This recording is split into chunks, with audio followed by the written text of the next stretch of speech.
Ragani Thui Shuba Manipur Legislative Assembly gi Taret Suba Mifam si khoi ngasi March ki tang mapan dagi sitting taret lai gadaba sigumlaba khoi gi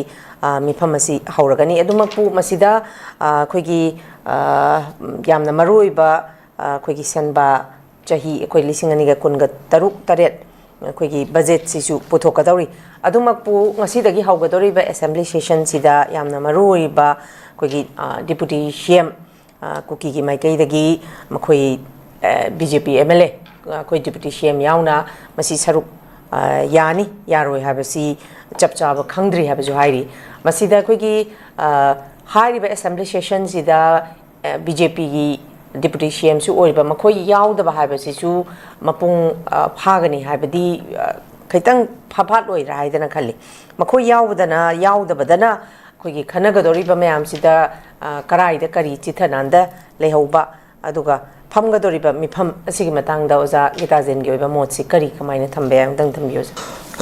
ahanmada notice window yengbiri ba manipur ja khuding ka khun usari nang asigi host oibiri ba haripriya mani all staff khuding ka khun usari haripriya koi yamna nungnang ba haitare ko yam nungnang ba yam thajada ba manipur da koi gi ethnic crisis ne na koi gi union home minister na tatana panbi ba ko koi dana kushem gi lan then kuki terrorism drug mafia sing la na mani na ko longna riba sahi ahum mapung phara ka tro hadare ko hek sing me da phadu ni ta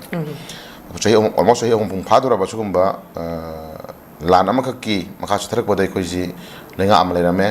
lenga tu amu sahi manung da mai masin controversy hadare ko ma masin yana da ba praja miyam na tasing na ikoi leadership ba na tarana sarkar thuai ba humdi praja miyam tawhide ko mai masing ni nungnang ba leadership ba sindaba wari ba hari isu mayam sam mayam na mar kan dei koi ano hanai le malengak tu job to humatung da PR le re PR le ba se mu PR na miyam gi thajaba mandate hadare ko miyam gi apam ba si thawon onthok pira ka khan ba dagi ngai na ma potu mu PR na su ko dawre adum yana ba mo ma dei koi adum PR gi magi manungi oiba thim jina kaino hairaga di except कोई आर्मरीस नगी Manipur police की नतरना government side की लाख हिबो नोंमै मयाम जिंदो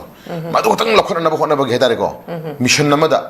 को नोंमै Paschen गिबा पाइ गिबा मयाम निंसी खक लखना न होना बगी अदुगी तंगाइ फतबा तौदे याद्रा बदुगुम PR अमगी मोंगदा इखोई मी फाबा पुनबा नोंमै लखत वाडी खoi उबिरा money को अदुगा then issues की मतंग दा मांगा तारिबि इश्यूज की मतंग दा दि तसिंग हाइता गदी तौबिरम दे हेबनते समथिंग कई मखा तौबिरम को तौबिरम अदु पीआर मनुंग दा नोंमै कापा मी मांगबा mi manghiba then hajik orini edum ifong hon noi ka pa imbus to wadum leton to giba su disang siba myam ko thena legre aduna adugi PR du su miyam gi amu apam bo erekta badagi popular government ama leader ama thammakanda miyam gi mihutna semba du malenga ama lefum thopodo lehelakanda miyam gi apam thabok to miyam gi right miyam gi hak phangal lo law khlau du lawrakanda ko ngang hang February date 3-4 da ko gi anoba leader ama haitare ko no government ama habadi ara roi ano government si masagi hanagi continue process mungta adum same government an la garuna party pa jo podamani the accept magi sahi manga tenors mang leader am sin bai wani natra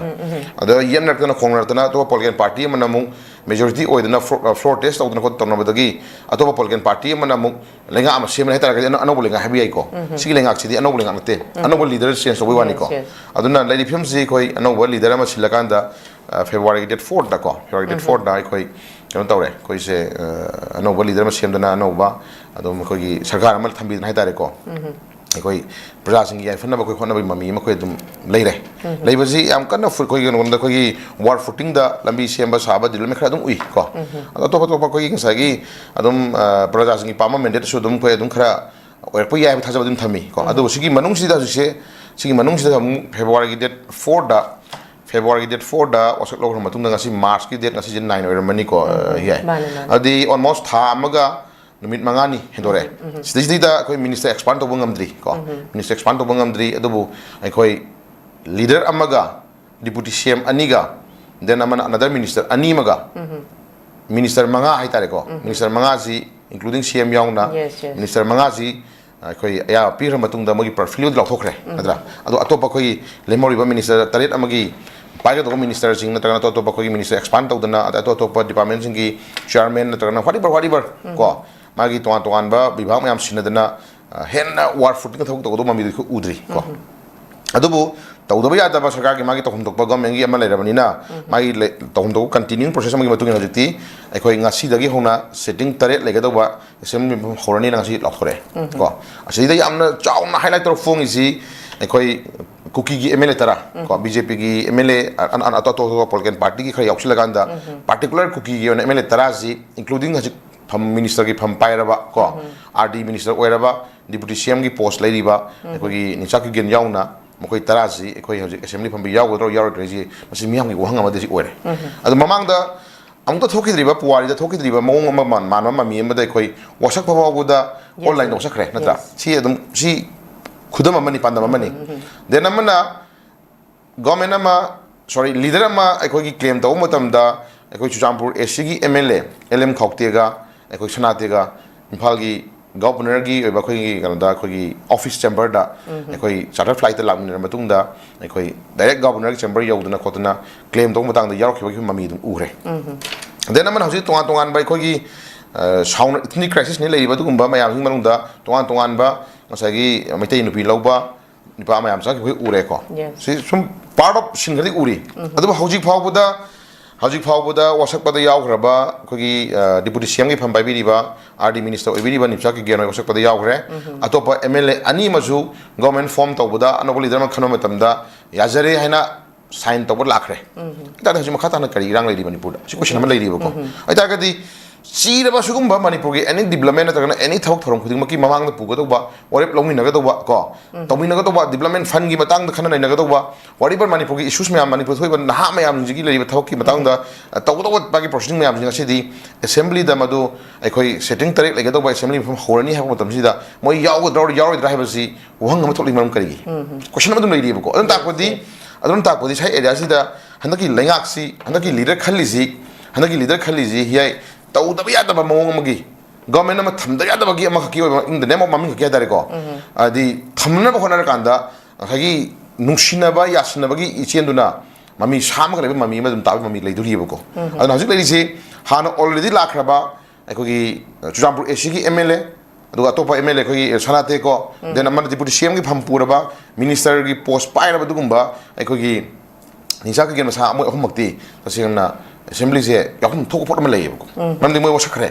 ममदि मोय सिदा leader claim तो लाखरे अतै remaining तरेस मदि मोय यानिंग मय यानिंग मयाम फुंदोप मयाम लेरि प्रमाणि को अदुगी यानिंग मय यानिंग मयाम हिंदू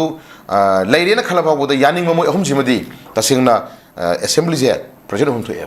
मोय लाखु मतम the Manipur की स्टेक होल्डर कनामतना इमाइबेल कनामतना सीएसओ कनामतना मणिपुर की एनी कनागो प्रजा अमतना अखोई मोय लाखुदा यानिंग दे हाबस फुंदोप लेत्रे मोय डिप्टी सीएम सिनबदसु खो यानिंग दे फुंदोप लेत्रे मिनिस्टर पोस्ट मोय पाइनिंग पाइबदसु खो अथिंग लेत्रे अदगे हेंदोक्तना मैतै नुपी लौरंबा मोगी निपा बाउक लागान मसिदिदा असागी कहनी नुसिनबा मगी ओइबा मरी म थमनबगी ओइबा लबी लाखिबदा क्राम अथिंग लेत्रे अखोई गिदि कैदौरे नुसिनबा नुपी उनबा चतबाउदा नुसिनबा नुपीदुना नुसिनरिबा निपादुबाउदा येरबदा पिथो हाथो मंगामिनी स्टेज को देन अखोई हजि चपे याहंद्रिबनी को अन सुगो मयाम याम चाउ क्वेश्चन नेबा नमदि लेरिबको यादुना हजि लेरिबो क्वेश्चन खोइ हांनिंगसि मणिपुर लेंगाकना पाइखलाइबा थबक थवंग मयामगी मनुंगदा कुकी की एमएलए तराजगी ओइबा चपचाबा मगी ओइबा ngसागी ओपिनियन अमखक अपाम अमखक नत्र मोय करी खल्लिगे हेबजे ngasi मणिपुर की मियाम खम संगेबको से खुदम मोयना डिप्टी सीएम पाइबिरिबा अखोई आरडी मिनिस्टर ओइबिरिबा निमचा की गेन बाउदा गॉन आई मिनिस्टर पाइरे आई डिप्टी सीएम ओइरे आइनो ओइरियो फम आइना पाइ पोस्ट से नॉट ओनली फॉर कुकी खकी नते होल मणिपुर की नि खुंदामिनेबा फ्रु खुदिंग मकिनी खुंदामिनेबा खुद प्रजा खुदिंग मक्सिगी ओइबा याइफना बिदमुता थबक थरम तौरन बगी दमुता लेदिबा दुगुंबा ngसागी कानुनी को अइ तारगदी हजि आई तोइ थबक से at any jaga amada any famada manipur famada ina chatlaga mayamgi channa chinna mayamgi tana awara patana min madung manipur yai fana hona baje hona gani haina ngasi bagu mana frankly lawu ngamdri ko adugi mohutta ona terena jingma secure oidri hairi ko secure oidri hai kanana ohendri bano kanana oidena mon kari lage मागी लेरिबा आगे लेरिबा कोई शूद लेबा है कदरा तो terrorist की थबक तौरिबा नत्रगना none terrorist है तारे प्रमाणि को नन शू है तारे को नन शूद लेबा कंबु जुंगना मोन थ्रेट तौबा खोबा दैट इज अदि गवर्नमेंट की बकरोनी गन्नी लखोन मागी सिक्योरिटी है मेजर लहोन गेरा नाक सेंगेरा सेनबियो सुकाई दे दबो बट असेंबली द लाखोदुदी कनान थिंदुरी गे अदुना मोजि तसिंग है तारगदी याम गट्स लेना बोर्नना आई डिप्टी सीएम पाइरबनिना आई आरडी मिनिस्टर ओइरबनिना आइना पाइदो पोस्ट आइना पाइबा मिनिस्टर जे आई people of manipur ki na da ai assembly pham la ka ni soi ni yaw ga ni nu shin na ba sin ga ni ga je mo hai matam oi re hi ai ko ba ta ga di chai area ko rong ching na khalai je minister paisal laga na ta ga na chok ki post paisal laga da angang ni ngai kan ma da how na mo hen sai hai na ma da ko ta sing na moi manu da kari planning lady kari o ma pure ko hang ba la khre ba ko gon pi bi ya minister pi re pai bi ya pham pai re hajik la thu pa ya re na santi poraji santi pominaraji nungsi minaraji ko aduga magi lady ba magi prajara ta magi lady ba terrorist magi lady ba drug mafia amu na ma hat kan na threat abu di government lady government na ma kaple to ro na tatro chap chap security lo ro thena biro haina biro na ta haji pramani aden mana adu da lady ba magi ba pham du da security ha kan tholo gon la piro imphal la